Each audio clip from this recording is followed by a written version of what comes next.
அமெரிக்காவுக்கே அதிர்ச்சி கொடுத்த அரபு நாடுகள். ஆமாங்க, இப்போ உலக அரசியல்ல ஒரு மிகப்பெரிய திருப்பம் நடந்திருக்கு. ஈரானை நாங்க அட்டாக் பண்ண போறோம், அதுக்கு உங்க நாட்டுல இருக்கிற எங்க ராணுவ தளங்களை பயன்படுத்திக்கிறோம் அப்படின்னு அமெரிக்கா கேட்டதுக்கு ஐக்கிய அரபு அமீரகமும் சவுதி அரேபியாவும் சொன்ன பதில் என்ன தெரியுமா? முடியவே முடியாது. இது வெறும் மறுப்பு மட்டும் இல்ல, அமெரிக்காவுக்கு வைக்கப்பட்ட ஒரு மிகப்பெரிய செக்மேட். டொனால்ட் ட்ரம்ப் இதனால செம டென்ஷன்ல இருக்காருன்னு சொல்றாங்க. இந்த வீடியோவுல ஏன் அமெரிக்காவால இப்போ ஈரானை அவ்வளவு சீக்கிரம் நெருங்க முடியல, அரபு நாடுகள் ஏன் திடீர்னு பின்வாங்குறாங்க, இதனால இந்தியாவுக்கு என்ன பாதிப்பு, இத பத்தி ரொம்ப டீப்பா தெளிவா பார்க்க போறோம். ஸ்கிப் பண்ணாம பாருங்க, ஏன்னா இது நம்ம பெட்ரோல் விலையிலிருந்து உலக அமைதி வரைக்கும் எல்லாத்தையும் தீர்மானிக்க போற ஒரு விஷயம். முதல்ல அமெரிக்காவுக்கு ஏன் இந்த அரபு நாடுகள் இவ்வளவு முக்கியம்னு புரிஞ்சுக்கணும். ஈரானை சுத்தி ஒரு வலை மாதிரி அமெரிக்கா தன்னோட ராணுவ தளங்களை வச்சிருக்கு. கத்தார்ல இருக்கிற அல் உடீத் விமானத்தளம் தான் இதுல ரொம்ப பெருசு. இங்க மட்டும் 11,000 அமெரிக்க வீரர்கள் இருக்காங்க. அதே மாதிரி ஐக்கிய அரபு அமீரகத்துல அல் தஃப்ரா விமானத்தளம் இருக்கு.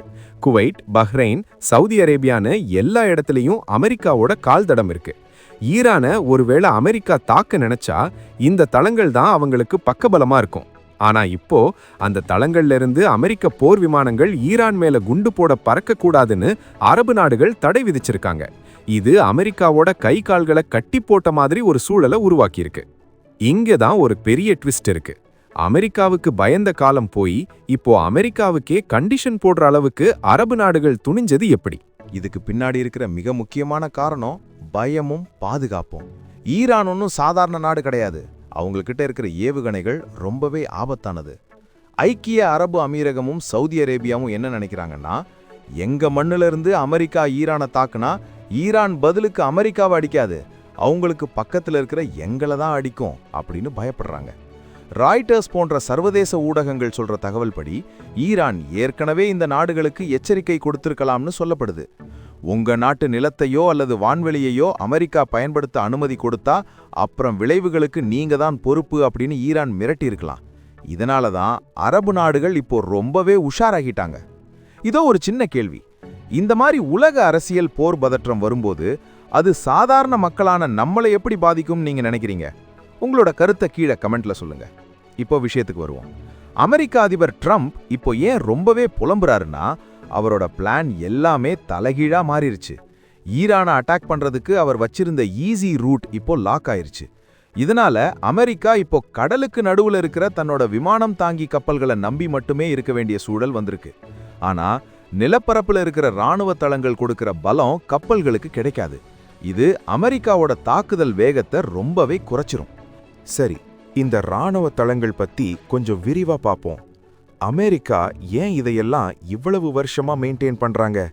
குவைத்தில் கேம்ப் ஆரிஃப் ஜான், பஹ்ரைன்ல இருக்கிற கடற்படை தளம், ஈராக்ல இருக்கிற தளங்கள்னு இது ஒரு பெரிய லிஸ்ட். இதுல அல் தஃப்ரா தளம் ரொம்ப முக்கியமானது. ஏன்னா அங்கதான் F-22 மற்றும் F-35 மாதிரியான அதிநவீன விமானங்கள் நிக்குது. இங்கிருந்து ஈரான் வெறும் சில நிமிட பயண தூரத்துல தான் இருக்கு. ஆனா இப்போ அரபு நாடுகள் எங்க வான்வழியை பயன்படுத்தாதீங்க அப்படின்னு சொன்னதுனால அமெரிக்க விமானங்கள் மற்ற நாடுகள் வழியா சுத்திக்கிட்டு போகணும். இதுக்கு எரிபொருள் செலவு அதிகமாகும்.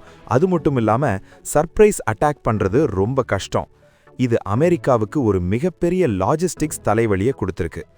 பொதுவான பின்னணியை பார்த்தோம்னா, அரபு நாடுகளுக்கும் ஈரானுக்கும் இடையே பல வருஷமா பகை இருந்துச்சு.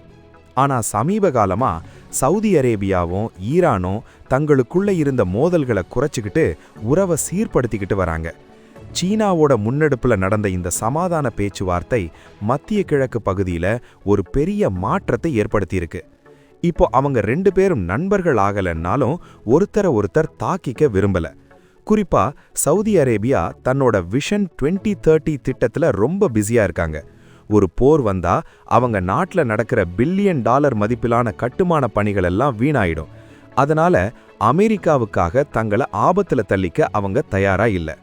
இன்னொரு முக்கியமான விஷயம், ஹார்மஸ் ஜலசந்தி. உலகத்தோட மொத்த கச்சா எண்ணெய் வர்த்தகத்துல ஒரு பெரும் பகுதி இந்த ஒரு குறுகிய கடல் பாதை வழியா தான் நடக்குது. ஈரான் மேல அமெரிக்கா தாக்குதல் நடத்தினா ஈரான் பண்ண போற முதல் வேலை இந்த பாதையை மூடுறது தான். அப்படி மூடினா உலக நாடுகளுக்கு எண்ணெய் சப்ளை கட் ஆகிடும். இதனால சவுதி, அமீரகம் போன்ற நாடுகளோட வருமானம் கடுமையா பாதிக்கப்படும். இதுதான் அந்த நாடுகளோட நிபந்தனைக்கு பின்னால இருக்கிற பொருளாதார காரணம். அமெரிக்காவுக்கு எண்ணெய் தேவையை விட அரபு நாடுகளுக்கு அவங்க பிசினஸ் தான் முக்கியம்னு முடிவெடுத்துட்டாங்க. இதைத்தான் ட்ரம்ப் நிர்வாகத்தால இப்போ ஜீரணிக்க முடியல. இப்போ ஈரானோட ரியாக்ஷன் என்னவா இருக்கும்? ஈரான் இப்போ ரொம்பவே தைரியமா இருக்காங்க. அரபு நாடுகள் தங்களுக்கு சாதகமா எடுத்த இந்த முடிவு ஈரானுக்கு ஒரு பெரிய ராஜதந்திர வெற்றின்னு தான் சொல்லணும். ஈரான் கிட்ட இருக்கிற ஃபதாஹ் மாதிரியான ஹைப்பர்சோனிக் ஏவுகணைகள் 400 கிலோமீட்டர் தூரம் வரைக்கும் போய் தாக்கும். இந்த ஏவுகணைகளை தடுத்து நிறுத்துறது அமெரிக்காவோட பேட்ரியாட் ஏவுகணை தடுப்பு அமைப்புகளுக்கே கஷ்டம்னு சொல்லப்படுது. இதனால தான் தங்கள் நாட்டு மேல ஈரான் ஏவுகணைகளை ஏவும்னு அமீரகம் பயப்படுது. எங்க வீட்டு பக்கத்துல இருந்து அவங்கள அடிக்காதீங்க அப்படின்னு அவங்க தெளிவா சொல்லிட்டாங்க. அமெரிக்கா இதுக்கு அடுத்து என்ன பண்ண போகுது? இதுதான் இப்போ இருக்கிற $1 மில்லியன் கேள்வி. ட்ரம்ப் இதனால பின்வாங்குவாரான்னு கேட்டா அது சந்தேகம்தான். ஆனா அவர் இப்போ ஒரு இக்கட்டான சூழ்நிலையில இருக்காரு. ஒன்னு ஈரானுடன் பேச்சுவார்த்தை நடத்தணும், இல்லனா மத்த தூரத்துல இருக்கிற தளங்களை, உதாரணத்துக்கு டியாகோ கார்சியா அந்த தளங்களை பயன்படுத்தணும். ஆனா அங்கிருந்து வர்றதுக்கு ரொம்ப நேரமாகும். இதற்கிடையில இஸ்ரேல் இந்த விஷயத்துல என்ன பண்ண போறாங்கங்கிறது ரொம்ப முக்கியம். அமெரிக்காவுக்கு ஆதரவா இஸ்ரேல் களத்துல இறங்குனா அது மொத்த மத்திய கிழக்கையும் ஒரு மிகப்பெரிய போர்க்களமா மாத்திரும். ஆனா அரபு நாடுகளோட இந்த அதிரடி முடிவு அந்த போர் வராம தடுக்கிறதுக்கான ஒரு முட்டுக்கட்டையா அமைஞ்சிருக்கு. இதுல சில கட்டுக்கதைகளும் பரவிக்கிட்டு இருக்கு. அரபு நாடுகள் அமெரிக்காவோட கூட்டணிய முழுசா முறிச்சுக்கிட்டாங்கன்னு சில பேர் சொல்றாங்க. அது உண்மை கிடையாது. பாதுகாப்புக்காக அவங்களுக்கு இன்னும் அமெரிக்காவோட உதவி தேவைப்படுது. ஆனா எல்லா விஷயத்துக்கும் எஸ் சொல்ல மாட்டோம் அப்படிங்கிற ஒரு புதிய நிலைய அவங்க எடுத்திருக்காங்க. அவங்க தங்களோட சுயநலத்தையும் பாதுகாப்பையும் முன்னிறுத்த ஆரம்பிச்சிட்டாங்க. இது 2026ல ஒரு புதிய உலக ஒழுங்கு அப்படின்னே சொல்லலாம். வல்லரசு நாடுகளுக்கு அடங்கி போகாம வளரும் நாடுகள் தங்களோட முடிவுகளை தாங்களே எடுக்கிறாங்க. இதனால அமெரிக்காவோட ஆதிக்கம் கொஞ்சம் கொஞ்சமா குறைய ஆரம்பிச்சிருக்குன்னு அரசியல் ஆய்வாளர்கள் சொல்றாங்க. முடிவா பார்த்தோன்னா இந்த விவகாரத்துல வின்னர் யாருன்னு பார்த்தா அது இப்போதைக்கு ஈரானும் அந்த அரபு நாடுகளும் தான். அமெரிக்காவுக்கு இது ஒரு பெரிய பின்னடைவு. ஒருவேளை ஈரான் மேல போர் வெடிச்சா பெட்ரோல் டீசல் விலை விண்ண தொடும். இது இந்தியாவையும் கடுமையா பாதிக்கும். அதனால இப்போதைக்கு அமைதி நிலவுறது தான் எல்லாருக்கும் நல்லது. ஆனா ட்ரம்ப் சும்மா இருப்பாரா? அவர் வேற என்ன ஐடியா வச்சிருக்காருன்னு வர்ற வாரங்கள்ல நமக்கு தெரியும். இந்த செய்தியை பத்தி உங்களோட கருத்து என்ன? அரபு நாடுகள் எடுத்த இந்த முடிவு சரியா, இல்ல அமெரிக்காவுக்கு அவங்க ஆதரவு கொடுத்துருக்கணுமா? மறக்காம கமெண்ட் பண்ணுங்க. உலக நடப்புகளை இதே மாதிரி சுவாரஸ்யமா தெரிஞ்சுக்க நம்ம சேனலை சப்ஸ்கிரைப் பண்ணி வச்சுக்கோங்க. அடுத்த வீடியோல சந்திப்போம்.